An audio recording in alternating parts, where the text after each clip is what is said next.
আসসালামু আলাইকুম। আশা করছি সবাই ভালো আছেন। তো আজকে চলে আসলাম আমাদের নিজেদের জায়গা।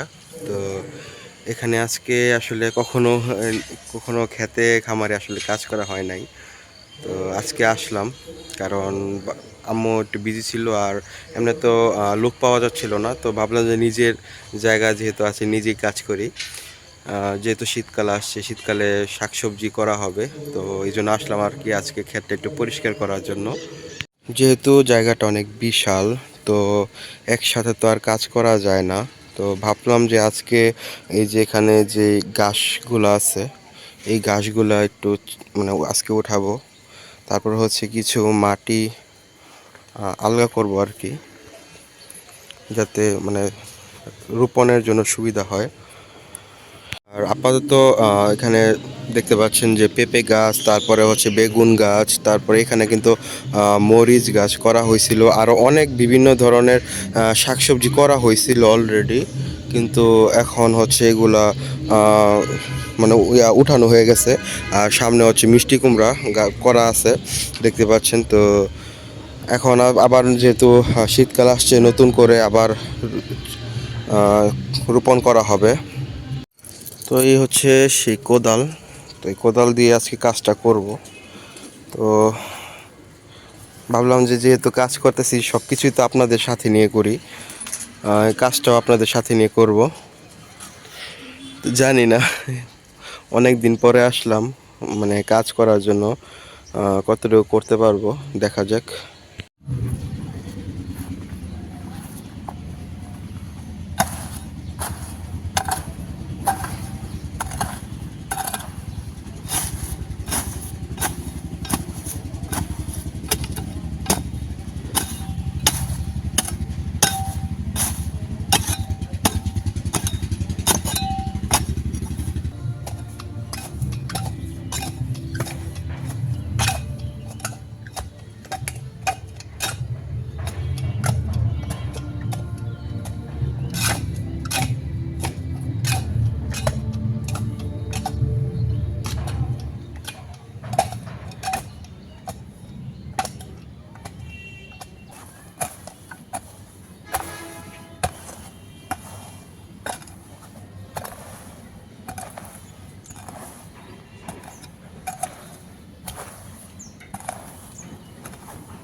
ভাইরে ভাই, ক্ষেত কোবানো যায় এত কঠিন!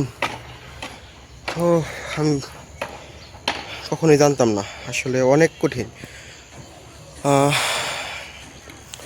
আমি খেতে আসলে কাজ করতেছি, আর এই দেখেন একদম কপাল টপাল ভিজা, ঘাইমা গেছি শীতকালেও।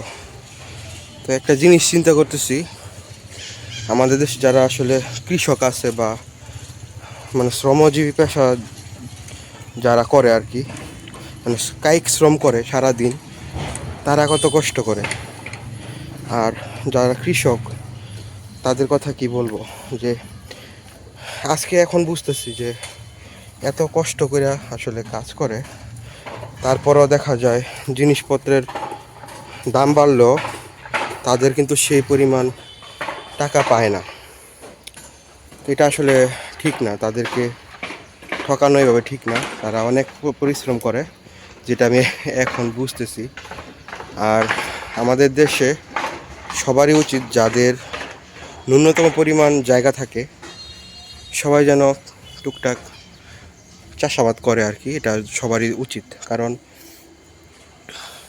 দেশে মানে এত পরিমাণ জনসংখ্যা দিন দিন বৃদ্ধি পাচ্ছে যে খাবারের চাহিদা সংকট, মানে চাহিদা বাড়তেছে আর কি, খাবারের চাহিদা বাড়তেছে।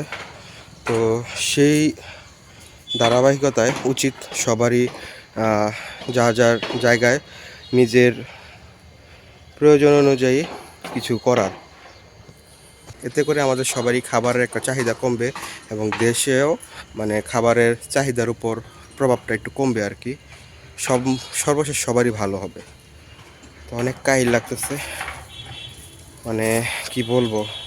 দেখেন মানে এতটুকু শুধু জাস্ট পরিষ্কার করছি, এখনও কিন্তু মাটিতে করি নাই, মানে মাটি আলাদা করি নাই, জাস্ট এতটুকু মানে পরিষ্কার করছি। তো এখানে হচ্ছে কলাম করা, এই যে এখানে একটা কলাম, তারপরে যে এখানে 2টা 3টা মানে 4টা 5টা, টোটাল 5টা কলাম করা আর কি। তো একটা কলাম জাস্ট আমি পরিষ্কার করছি, এতে আমি হাঁপায়ে গেছি। আর চিকন হওয়ার জন্য আমার মনে হয় এটাই পারফেক্ট একটা ব্যায়াম। যদি পুরোটা জায়গা আসলে এইভাবে পরিষ্কার আর মানে মাটিগুলো কোদাল দিয়ে আলাদা করা হয়, আমার মনে হয় আমি একদিনই চিকন হয়ে যাব। তো আজকে চেষ্টা করব, এই যে এই কলামটা অলরেডি পরিষ্কার হয়ে গেছে। আর ওই যে পাশের এই কলামটা হচ্ছে পরে পরিষ্কার করা হবে, কারণ এখানে এখনও কিছু গাছ আছে, বেগুন গাছ, এগুলো উঠায় ফেলা হবে, কিছু শাকসবজি আছে আর কি।